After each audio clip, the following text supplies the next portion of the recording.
The debate over spend dat still hasn't slowed down, and now Trina has stepped directly into it. Sitting across from host Shella H on the So Who Gon Say It podcast, Trina said something that cut straight through months of noise. Who are you to say she shouldn't receive a Grammy? You're not God. She never said Young Miami's name during that segment. She didn't need to. Anyone who had been following the story already knew exactly who she meant and exactly what set her off. To understand why that comment landed the way it did, you have to go back to April when Young Miami released Spend Dat.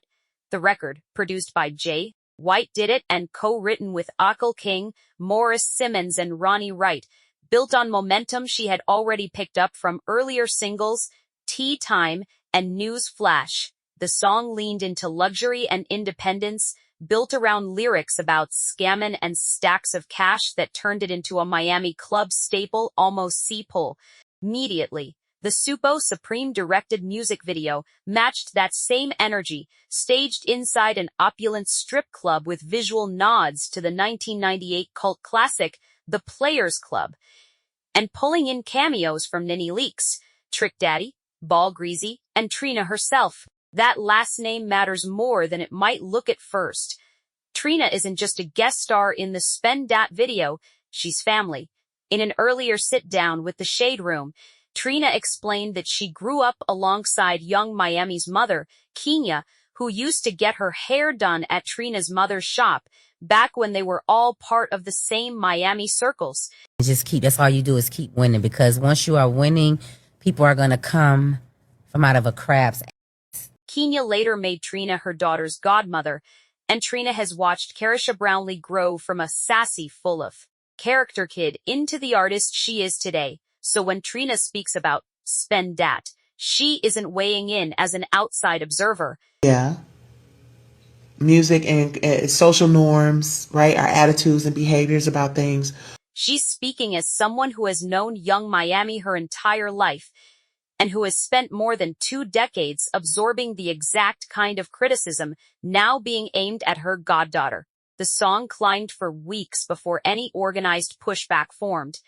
Then, in June, Nicci Gilbert, one of the voices behind the 1990s R&B group Brownstone, known for the Grammy-nominated hit If You Love Me, decided to speak up. On her YouTube series, Diary of a Diva, Gilbert described Spend Dat using a word that stuck: witchcraft. She was careful to separate her feelings about Young Miami as a person from her feelings about the record itself. Carisha is beautiful, Gilbert said, adding that she found the rapper to have a fun personality. But when the conversation turned to the song, she didn't hedge. I hate the song, she said, pointing to something she found genuinely troubling. Watching young kids dance along to lyrics she felt glamorized. Real hardship. In a June vlog, Gilbert pushed the argument further. She framed her issue as bigger than personal taste, arguing that the song reflects real trauma tied to young women's experiences while packaging it as celebration rather than something worth examining with care. She didn't stop there. On Instagram, Gilbert.T told followers she wasn't interested in following the crowd simply because a song was popular. I'm not buying into the hype because everybody else is. Never have, never will, she wrote. She doubled down in her own comment section, arguing that music carries real weight in shaping culture, whether people want to admit it or not. Music is too powerful to pretend like it doesn't impact our community and culture, she wrote. I hope more people take it seriously. Hair more pointed moments, Gilbert suggested people should actively work to keep Spend Dat from reaching Grammy consideration, a comment that, more than anything else she said, appears to be exactly what Trina was responding to months later. Yeah. Music and social norms, right? Our attitudes and behaviors. Gilbert wasn't alone in raising concerns.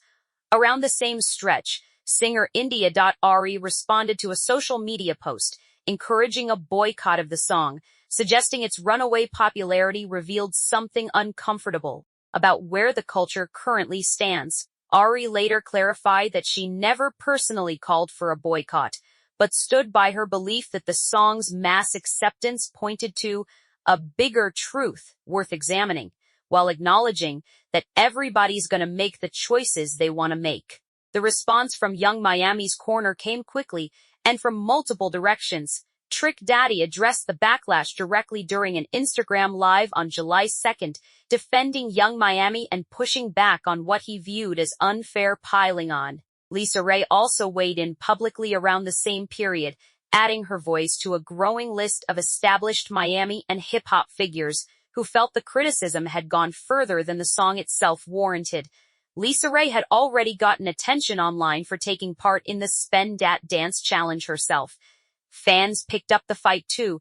Young Miami reposted messages from her own followers, calling out what they saw as a double standard, including one that read, I did see it, and I'm conflicted.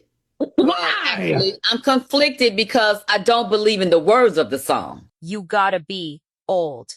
Washed up with no motion to hate, Spend Dat, and another arguing that songs celebrating murder, drug dealing, and disrespect toward women have never drawn this kind of organized outrage, making a song about stealing from major corporations feel like an odd place to finally draw a line. That double standard argument didn't stay confined to comment sections. Outlets covering hip-hop culture picked up the thread, framing the situation as a case study in how women rapping about hustling get treated differently than men who have rapped about far more violent or explicit material for decades without facing organized campaigns against their industry recognition. Writers pointed out that Spend Dat fits into a much longer Miami musical tradition, one Trina herself helped define.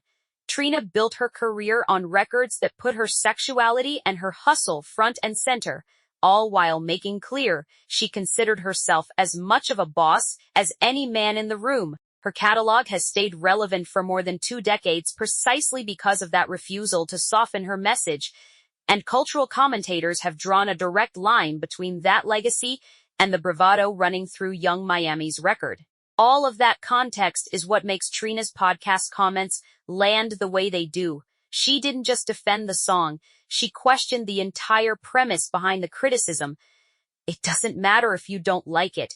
Keep your opinion, that's fine," she said, before turning her attention to the people leading the charge. She pointed out what she saw as a contradiction in critics framing their objections in moral or spiritual terms. These are the same people that are so godly and so for the rights, Trina said. "If you are so right, then you don't even have the time to be distracted by that. If you're so right, this isn't even in your ears." Her point was straightforward. If the so right nar ratin'. All of that context is what makes Trina's podcast comments land the way they do. She didn't just defend the song. She questioned the entire premise behind the criticism. "It doesn't matter if you don't like it. Keep your opinion, that's fine," she said, before turning her attention to the people leading the charge. She pointed out what she saw as a contradiction in critics framing their objections in moral or spiritual terms. "These are the same people that are so godly and so for the rights," Trina said.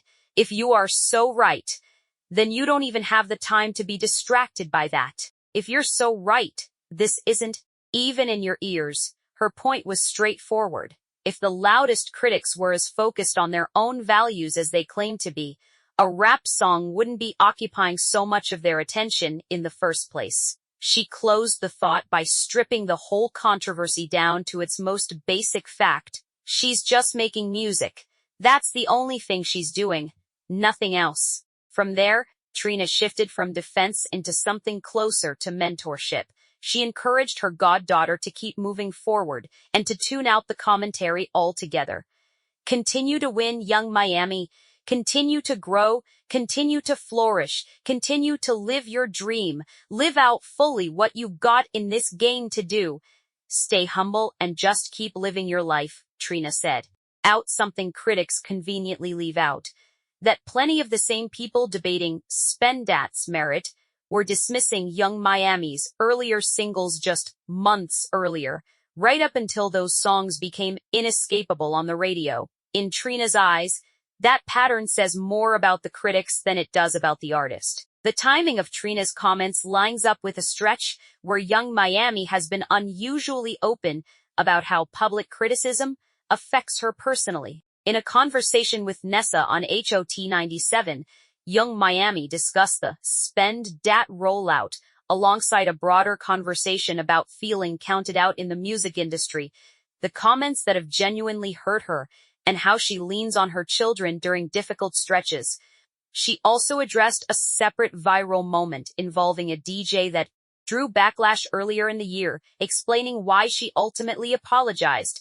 That interview painted a picture of someone riding one of the biggest commercial waves of her career while still absorbing real emotional weight from the criticism attached to it, which gives Trina's public reassurance more significance than a casual defense between friends. It's also worth noting that Spend Dat kept climbing well past the point where most viral rap singles fade. In early July, Rihanna was filmed singing along to the track during a shopping outing captured in Jason Lee's grocery shopping video series, prompting a visibly excited reaction from Young Miami on Instagram, where she wrote about being caught mid-melt with her wig off, singing along in disbelief.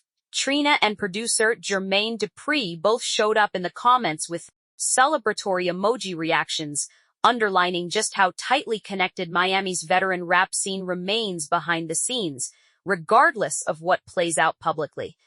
Around the same period, Young Miami kicked off her 25-city Motion Party tour alongside Bossman Blow, meaning the commercial engine behind Spend Dat kept expanding even as the cultural debate over its content escalated.